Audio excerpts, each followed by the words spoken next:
12절 형제들아 너희는 삼가 혹 너희 중에 누가 믿지 아니하는 악한 마음을 품고 살아계신 하나님에게서 떨어질까 조심할 것이요. 하나님의 은혜와 평강이 가득한 하루 보내시기를 우리 주님의 이름으로 축원드립니다. 신앙생활은 일시적이거나 어느 한 시점이 아니라 우리의 생명이 다하는 날까지 계속해서 길게 달려가야 하는 것입니다. 그렇습니다. 신앙생활은 길게 달리는 겁니다. 연극, 영화 이런 것들이 장기적인 어떤 흥행이나 또 권투에서 챔피언이 여러 도전자를 방어하면서 그 선수권을 오래 보유하는 것 다 좋은 일이죠. 신앙생활도 그렇게 연극이나 영화처럼 장기 흥행이나 또는 권투 선수처럼 또는 다른 어떤 선수처럼 그 선수권을 오래 보유하듯 길게 달리는 것, 롱런하는 것, 그것이 중요하죠. 권투 챔피언 타이틀 방어전을 통해 가지고 힘겹게 한 선수가 챔피언 자리를 취하게 됩니다. 그리고 이어지는 방어전에서 상대방을 이겨서 자신이 가지고 있던 챔피언 타이틀을 유지하고 또 두 번째 방어전도 치러서 유지하고 세 번째, 네 번째, 다섯 번째, 여섯 번째 그러면서 오랫동안 그 챔피언 타이틀을 유지해 가는 거 쉬운 일일까요? 쉽지 않고 힘든 일입니다. 챔피언 타이틀을 유지하는 동안 다치기도 하고 나이도 들면서 자연스럽게 체력도 약해지겠죠. 하지만 오랜 시간 동안 챔피언 타이틀을 유지하기 위해서는 계속되는 훈련과 체력 관리를 꾸준히 해줘야 됩니다. 힘들고 어렵지만 놓을 수가 없는 거잖아요. 그죠? 그 타이틀을 놓을 수 없고 유지해야 되기 때문에 힘들고 어렵고 쉽지 않은 일이지만 꾸준히 체력 안배를 하면서 훈련도 하고 그렇게 하면서 해줘야만 타이틀도 유지하고 선수 생활도 오래 할 수 있는 것입니다. 제가 일전에 들은 바로는 손흥민 선수도 선수 생활을 오래 하려고 그리고 그 선수 생활을 길게 가려고 결혼도 늦췄다 하는 말을 들었습니다. 결혼하고 싶지 않아서 그럴까요? 아닙니다.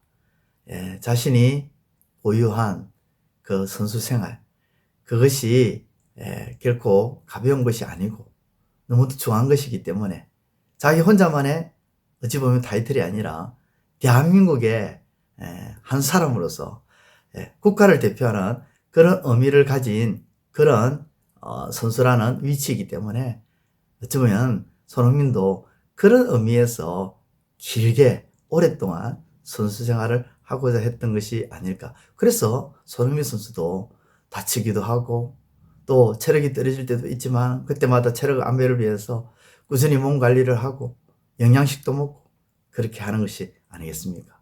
신앙생활도 마찬가지입니다. 예수님을 믿고 복음을 영접하였다 할지라도 우리는 계속되는 사탄의 공격과 시험을 그리고 유혹을 받을 수 없습니다.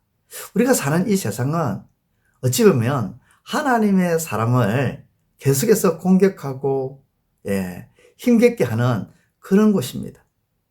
도전을 받는 것이죠. 하나님의 사람으로서. 이러한 공격 속에 신실한 하나님의 사람으로서 바르게 건강하게 서기 위해서는 계속되는 신앙 훈련을 받고 영성 관리를 꾸준히 해 줘야 하는 것은 당연한 것입니다. 이런 점에서 오늘 히브리서 말씀은 우리가 흔들리지 않고 끝까지 신실한 하나님의 자녀로 하나님의 백성 하나님의 사람으로서 어떻게 살아가야 될지를 잘 말씀해 주고 있습니다. 우리는 어떻게 끝까지 믿음을 지킬 수 있을까요? 어떻게 하면 끝까지 신실한 하나님의 사람으로 제대로 설 수 있을까요? 먼저는요, 마음을 지켜야 합니다. 본문 12절에 형제들아 너희는 삼가 혹 너희 중에 누가 믿지 아니하는 악한 마음을 품고 살아계신 하나님에게서 떨어질까 조심할 것이요. 히브리서 기자는 우리가 악한 마음을 품어 하나님에게서 떨어질 수 있음을 경계하고 있습니다. 12절에 믿지 아니하는 악한 마음은 8절에서부터 11절에서 언급하고 있는 구약 시대의 그 출애굽 그 시대에 이스라엘 백성들의 그 불신앙을 언급하는 것이죠. 구약 이스라엘 백성들은 하나님의 은혜로 출애굽을 했습니다. 자기 힘으로 애굽에서 나온 것이 아니죠. 광야 생활, 그리고 그렇게 나와서 광야 생활 가운데 하나님을 잘 믿었습니까? 아닙니다. 불신했습니다. 척박한 광야 생활 가운데 이미 주신 하나님의 은혜를 잊어버리고 하나님 앞에서 불신하며 살아가는 것이죠. 그리고 그들은 자신들을 위한 우상도 만들기도 하고 또 애굽으로 돌아가고자 얼마나 그리고 하나님을 얼마나 원망하고 불평을 많이 했습니다. 우리도 그렇습니다. 생활에 우리가 지금 살아가는 어떤 생활에 익숙해지면 하나님의 은혜를 쉽게 망각합니다. 그리고 믿음을 저버리고 세상으로 돌아가려고 그렇게 하는 모양과 모습이 얼마나 많이 나타납니까? 이때 우리는 어떻게 해야 됩니까? 마음을 지켜야 합니다. 우리의 마음이 교만하지 않도록, 우리의 마음이 은혜에 무뎌지지 않도록 마음을 지켜야 합니다. 기도하고 싶지 않은 마음을 지켜야 되고, 예배드리고 싶지 않은 마음을 지켜야 하고, 영적 훈련을 받고 싶지 않은 마음을 지켜야 되고, 하나님의 은혜를 잊게 만드는 그런 마음을 지켜야 합니다. 잠언은 이렇게 말씀하죠. 잠언 4장 23절에 뭐로 지킬 만한 것보다 더욱 내 마음을 지키라. 지켜야 될 것이 참 많지만 그 어떤 것보다도 뭘 지키라고요? 마음을 지키라. 생명의 근원이 이에서 납니다. 빌립보서는 이렇게 말합니다. 빌립보서 2장 5절에 너희 안에 이 마음을 품어라. 꼭 그리스도 예수의 마음이니 마음을 지키는 것이 중요합니다. 우리의 마음을 사탄에게 내어주지 않고 오로지 주님의 마음으로, 하나님이 주신 그 은혜의 마음으로, 하나님이 주신 그 믿음의 마음으로 가득 채우는 우리 모두가 다 되시기를 우리 주님의 이름으로 축원드립니다. 기도드리겠습니다. 하나님 아버지, 우리가 살아가는 이 세상은 결코 만만치 않습니다. 언제나 이 세상은 아버지 우리를 향해 공격합니다. 공격하는 이 세상을 향해 우리는 아버지 하나님 방어를 해야 되고 그 도전을 받아주고 승리해야 됩니다.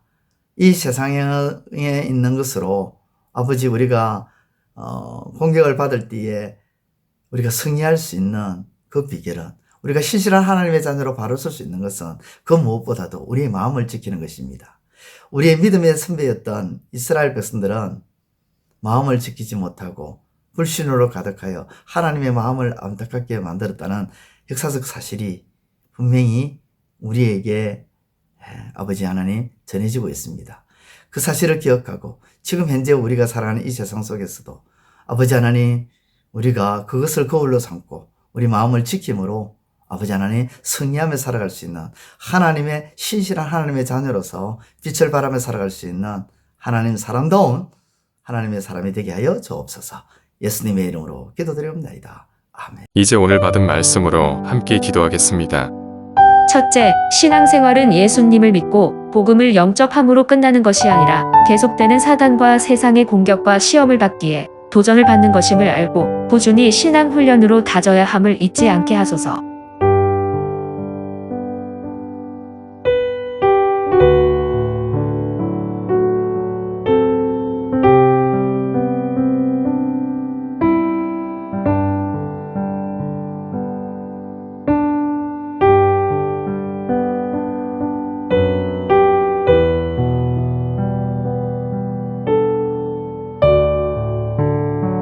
둘째, 신실한 하나님의 사람으로 온전히 서기 위해서는 무엇보다 우리 자신의 마음을 지키는 것임을 알고 어떤 경우든 마음을 지키는 일에 집중하게 하옵소서.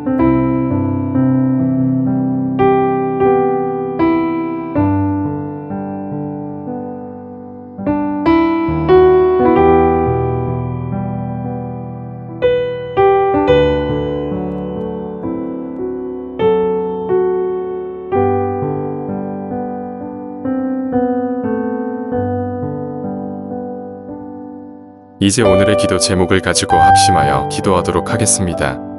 첫 번째, 하나님, 대화가 되지 않는 사람과의 만남에서 화를 내고 짜증을 내기보다 불쌍히 여기는 마음을 가지고 경청해주는 태도를 가지게 하옵소서.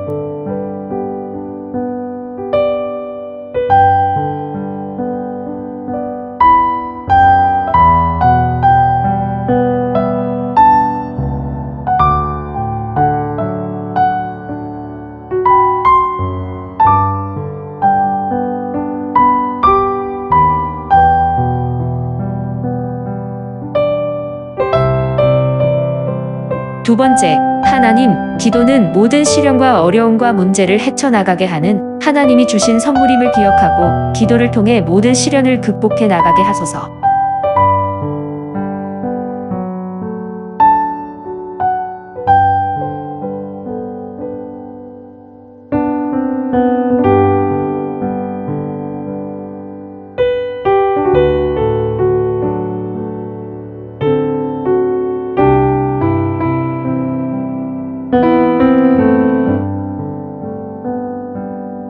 세 번째, 하나님, 신앙의 매너리즘에 빠져 더 이상 성장하지도 않는 가운데서 율법주의자로 떨어지는 우리의 신앙이 되지 않게 하시고 늘 깨어있게 하소서.